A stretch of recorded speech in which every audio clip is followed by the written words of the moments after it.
In the kitchen now with Angie Horkin from the Wisconsin Beef Council. Always great to see you, Angie. Yeah, you too. We're celebrating Wisconsin today, and this is that time of year where the apples are fantastic. Got to go apple picking. Cranberry season right around the corner. Yeah. I think a lot of people don't realize we are the top cranberry producer in the whole country. You know, Exactly. So, we do more than just cheese and beer. And our apple orchards are great. I know. We have a lot. They and are. we're one of the top beef producing states too, which So, who gets knew? forgotten about because Yeah. everybody thinks we're the dairy state, Yeah, which very we true. are, but we are a huge beef producing state. We're in the top 10. Really, I did not know that. Yeah. So And this is a different type. You know, I seem like I am always doing a chuck roast, which I love, but this is something a little bit different. Tell us what you brought today. this is a fresh beef brisket. So not like the corned beef No. brisket for St. Patty's Day. This is different. Is it hard to find? It can be. Okay. You might not see it right in the supermarket, but ask the meat manager. I got lucky yesterday and I found it was twice this big, a whole size one. So I had them cut it in half and I cooked one, and then I have this raw one. So a brisket, if you go to the supermarket, don't ask for a whole brisket. Okay. Because that will be 6 to 9 pounds. Unless you want to cut it and Unless freeze you want to one. cut Yeah. it and freeze Yeah. one. Usually these recipes call for about a 3 to 3.5 pound brisket, and that's Okay. what this is. So about a half of a one. About half of one. Brisket actually is a fairly lean cut. I can see that. And you can, but it needs that slow, moist cooking because it's not one of our most tender. Right, okay. So But I that's happen what to we're gonna love do it. today. I really do love it, and it's something a little different. Definitely call ahead, order it, make sure they've got it, though, because they're a little tricky to find. Okay. And I'm super excited to do these recipes today because I'm kind of sick of grilling. I'm ready to get back in and use my oven and I my get stock it. pot. Yes. So I have cinnamon and cumin, Ooh, which what seems like yeah, a different mixture. yeah. So 2 tablespoons of cumin and 2 teaspoons of cinnamon. So I'm going to mix them together, and we're going to rub our brisket with this. And I'm going to use my hands and pack it right on so it does not fall off. And then you've got some hot oil going there. I do. It We're was going getting a to little sear this. Too hot, so I'm removing it from the heat. If you've got a gas cooked up, turn it down a little bit, but preheat that oil in there, right? One of the keys to pot roasting, which you know and I know, is to take the extra time and sear it. Even if you're doing your slow cooker, take the extra time and sear it in some hot oil in a separate pan. Or if you're doing a stock pot recipe, use that same stock pot. You don't have to dirty another pot, and just take an extra 10 minutes, get it nice and hot with your oil, and then sear it. So this is ready. Okay. Get that whole mixture on there. I'll put it right in the oil for you. Sounds good. I'm going to back up a little Put the bit. fat side down, because then we're going to flip it. We're going to cook it with that little bit of fat cover on the top. And see that sound? That's what you want to hear. If you don't hear that sound, your pan's not hot enough. Get the meat out of there and wait till it, gets to that temperature, and that's going to give it some nice color and flavor on the outside. So we just want to brown this on both sides, Ange? Yes. Just for a few minutes. About a minute on both sides. Okay. This is Or that kind of a slow cook. It's going to take at least, what, a couple hours? 2 3/4 hours. Okay. So after we get this seared, you're going to want to cover it. So make sure your stock pot's got a nice lid, a tight-fitting lid. Seared right away.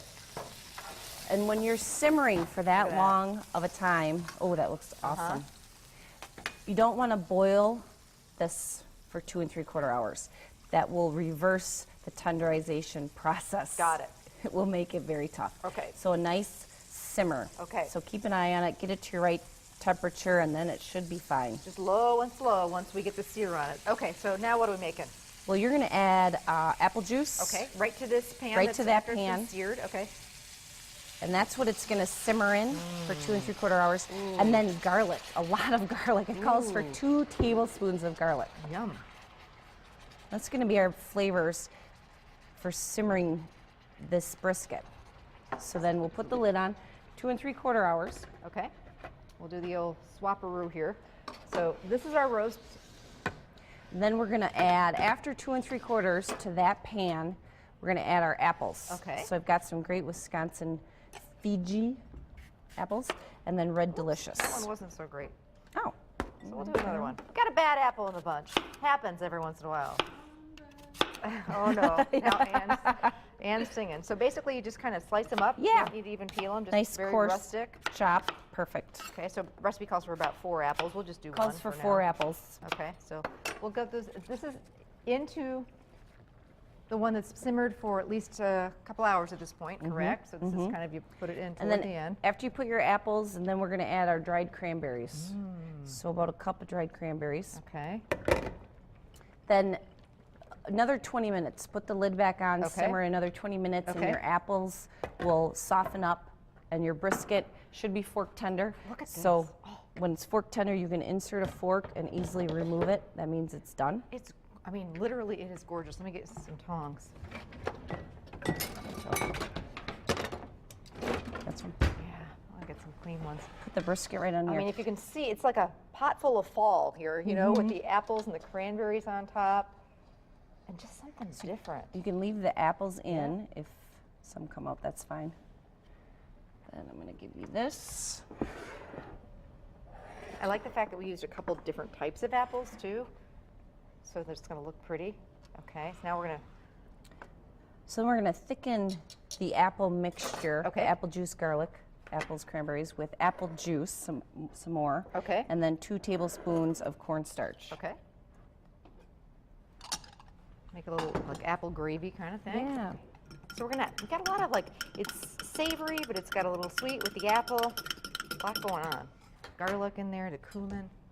I want to see how easy this slices. So I'm going to check. My grains are going this way. I wanted to slice it this way, but the grains of the brisket are going this way, so I'm going to go across the grain. If you go with the grain, you might end up with shredded beef, which would be fine if you wanted to make sandwiches. This looks delicious. Oh, look at the way that cuts up. And it's oh sliced my in like gosh. butter. Ooh. It smells delicious. I was thinking of your hubby because I know he loves a good pot roast. He does. He's going to be all over this. Okay, I'll plate this up. And just that little bit of cornstarch and the apple juice. So it's not a real thick gravy, but it's just enough to kind of pull it together. Now, for people who want this recipe, you can get it online, but also they can actually go to your, give a Call call, us, yeah. and you'll send it right out to them, right? Tell us the number. It's 1-800-728-BEEF, which is 2333, and just leave your name and your mailing address, and we will send these out Wow. by the end of the week. So That this looks- recipe and the Northwoods beef pot roast that we're going to do next. That looks fantastic. So yeah, as you heard, stick around. Angie's got another new pot roast recipe for us.